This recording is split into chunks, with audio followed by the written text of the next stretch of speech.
Will Alexander Isak be on the move this summer as he approaches 3 years at Newcastle? 4 clubs, yes, 4 clubs are interested in his signature. Barcelona, PSG, Arsenal and Liverpool. With that being said, could Anfield be the best destination for the 25-year-old? Joining me to have his say on Isak's links to Liverpool is COP TV presenter Alex Gildertrot, or some of you may know him as AGT. Al, I'm hearing in the region of 120 to 150 million quid for Alexander Isak. Can you really see Liverpool spending this sum in the summer, which would be a club record transfer as well? Yeah, hey, good to see you there, Hal. Realistically, no, I don't think Liverpool go in for Isak in the summer, especially at that fee, which, Newcastle are very clever with setting that fee. They know that there's maybe 1 or 2 clubs in world football that actually can afford that outlay of, in one go, spending all of that money on one player. And Liverpool aren't one of them. I think if you were to ask Alexander Isak, if you were to stay in England, what are your options? Who would you look at? I mean, look, if Newcastle get into the Champions League, I think he stays there. But if you were looking at and talking about other clubs, Arsenal and Liverpool would be on the table. And if you said to him, which club do you have a more realistic chance of winning, major honours? Obviously, it would be Liverpool. That's not a shot at Arsenal, but the facts are the facts. So out of those 2 clubs, I'd say, yeah, Liverpool. But then when you mention PSG, who are looking to throw in all kind of makeshift players that are going in the other way, including Asensio if he doesn't stay at Villa. If you look at Barcelona in the future, they're looking to replace Lewandowski in the long term.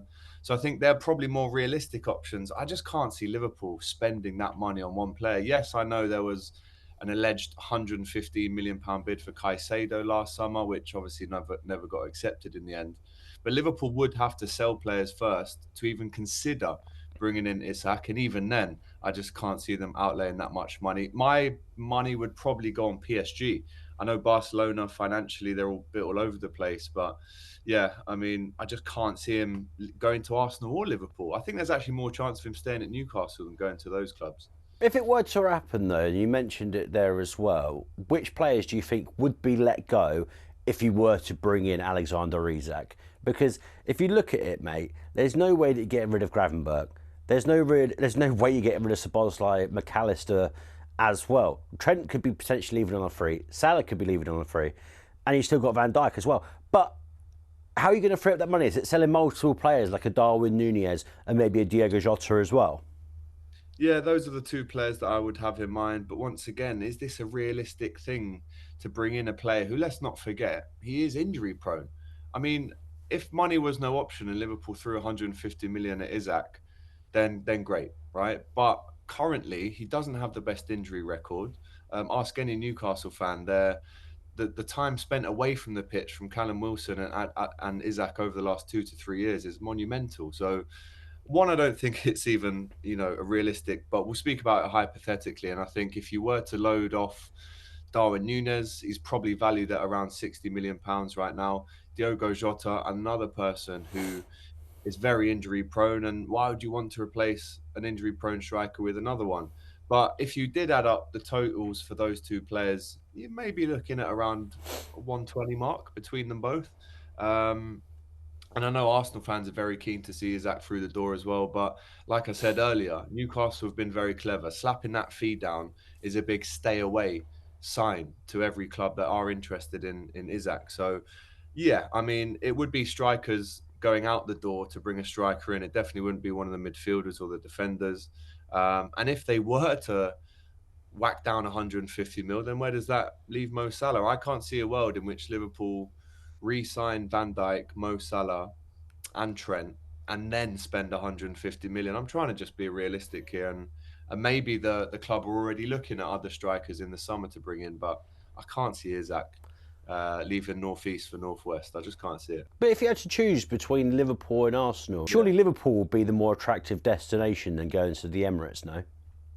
Oh no, 100%. Of course, it would be, but we know that players are tempted sometimes by London, living in the city, which is great, obviously. But yeah, I mean, listen, even an Arsenal fan would tell you if Alexander Isak has Arsenal and Liverpool on the table, in my opinion, he's choosing Liverpool, and he's Mm. probably going to get paid better there as well. But I'm listening to your questions, and I'm trying to imagine a world when this does happen. But knowing my club, knowing how they operate, I can't see it how. I'd love him. Don't get me wrong. He scored on his Anfield debut a couple of years ago for Newcastle. I think one of them turned out to be offside, but he is the one player, especially that goal at Everton for the Geordies last year.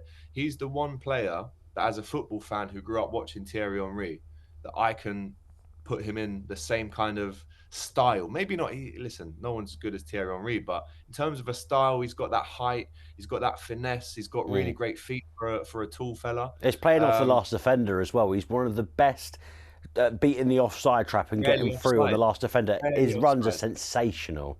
And that goal he scored against Liverpool at St James's this year, where he kind of almost feints to go forward, drops back a bit, and smacks it unbeknownst to the goalkeeper and Van Dijk. It goes in the top corner. But yeah, listen, there's no doubt about the quality of the player, but the injury record is a big question mark for me. It is. And you know, he's already come out and said, you know, maybe in the future he'd like to move to a European club with a club in England that has a massive European pedigree. To me, you're actually hinting at Liverpool there, quite obviously. But I think I just can't see it happening. I'd love it to happen. I think as an out-and-out number 9, he's the best in the world right now. But with that price tag, Newcastle, like I said, they've warned everyone that unless you've got this money, you ain't coming near him. And you know, even if there is a swap or a trade in the offing, I just can't see Liverpool doing it, mate. But it's a shame because I would love him to come. But do you think if you do sign him, and obviously it would be absolute scenes if it does happen, but do you think that's you in the title race for years? He's only 25 years old. In the title race for years to come, like you've already been over the last couple of years. And also, I can just picture latter stages of the Champions League, which you've been at over the last couple of years at the same time as well. But how big just will that gap be? Because if Manchester City come back and be the absolute juggernaut that we know from yesteryear, how big will that gap be between yourselves and, say, Arsenal? Well, let's see what happens in the summer transfer window. I think it's quite clear and obvious that Liverpool will have to dip into the market in a big way in the summer. I think it's actually going to be a bit of a transitional period for Liverpool in the summer. It will be Arne Slot's first real stamp to say, this is my team now. Yes, I've done so well with Jurgen Klopp's team. You might end up winning the Premier League, maybe even the Champions League, with only bringing in Federico Chiesa for 12 million, which actually has to go down as one of the best achievements for a new manager coming into the league. But let's see. I mean, Darwin Núñez, I've wanted him and wanted it to work so much more than any other player that I can remember at Liverpool. Unfortunately, I think after 3 seasons now, we are going to see the back of him in the summer. Diogo Jota is approaching that age now where unless you are playing week in, week out, can we actually get some money in? You know, Diaz, there's a question mark there, hasn't signed a new deal yet. Cody Gakpo, Mohamed Salah, and you know, and the others that are in and around that squad and those positions, they're fighting for their positions. I think they'll all stay. But it's who can you put through the middle? That's the main question. We've seen the experiment with Luis Diaz this season. Hasn't really worked, maybe with the exception of that by Well, yeah, Leverkusen. start of the season, he was on fire, wasn't he? He was always Yeah, he was popping up, and he just went through a bit of a dry spell. yeah, but look, he's still got 15 goals odd this season. Cody Gakpo's on 16, so everyone is chipping in. Maybe with the exception of Jota and Núñez, who are, like I said, they've just both been so in and out with injuries and form as well. So, like I said, man, there's a big place there to be filled by someone this summer in terms of the out and out number 9 for Liverpool. But I just can't see it being Isak. But wherever he does go, you know, that's going to be a massive move for whichever club does get him. But you know, he'll be hoping that he can stay injury free, which he hasn't actually done at Newcastle. I know he's been there for 3 years now, but he's missed a lot of games. And hopefully he doesn't play in the Carabao Cup final next Sunday as well. Well, you mentioned the Carabao Cup final then. How big could that pendulum swing be for Alexander Isak's future? Because if you think about it, Liverpool win the Carabao Cup final. It's another final in the last couple of years that Newcastle have lost, and still question marks are being asked then as well. But then again, you mentioned the Champions League as well with Newcastle, which you played in last season. If Newcastle win the Carabao Cup, there's almost something psychologically with a player that you're like, I love it so much here. We've won the Carabao Cup and now we can push on, go back into Europe and try and make some damage. So it's a bit difficult for Alexander Isak and the decisions that he might have to make. Yeah, I think it's actually a bit of a sliding doors moment. If they win, the mentality and the togetherness going forward, let's actually really give this a big shot in the Champions League. If they get into it next season, could be massive. But if they lose, is there the question in his head? Guys, we've been to 2 finals. I think I might have taken this team as far as it can go in terms of my output. He's scoring the goals, 19 goals in 24 games in the league this season. Unbelievable. But I think if Liverpool win, he might have a question mark that says, I think I've done everything I can at this club. And that would be huge for the club coming in to swoop him away. But if Liverpool do win, listen, he'd have a big decision to make in the summer. And let's not forget, at 25, 26, a player of his ilk, you need to be playing in that Champions League every single year. So, listen, it's make or break for him at Newcastle. The rest of the season, he's obviously going to carry on the form that he's shown already and score loads more goals. But if he can stay injury free and finish the season in a strong way, then he gives himself the best chance possible to really put himself in the window, attract the PSGs, attract the Barcelonas. But he's very close with those fans up there in the northeast. They absolutely. Well, do you think they adore him. gatekeep him too much? Because they love the bloke. He's an unbelievable striker. And you see it on talkSPORT, people calling Alexander Isak is not for sale. Excuse my Geordie accent. No matter how much you spend, you won't get him. But do you think they gatekeep him too much? They need to be like almost realistic that he probably will be out of the door in the summer. I think gatekeeping's maybe the wrong word. Listen, they absolutely love him. They want to protect him.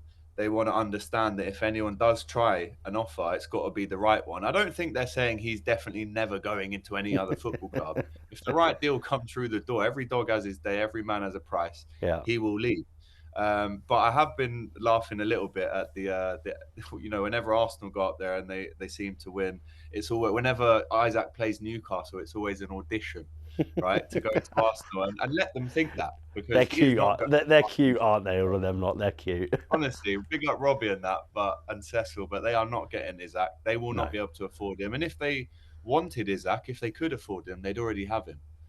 So listen, he's at Newcastle for the time being, and they're going to be thinking, let's keep him for as long as possible, and then see what the future holds.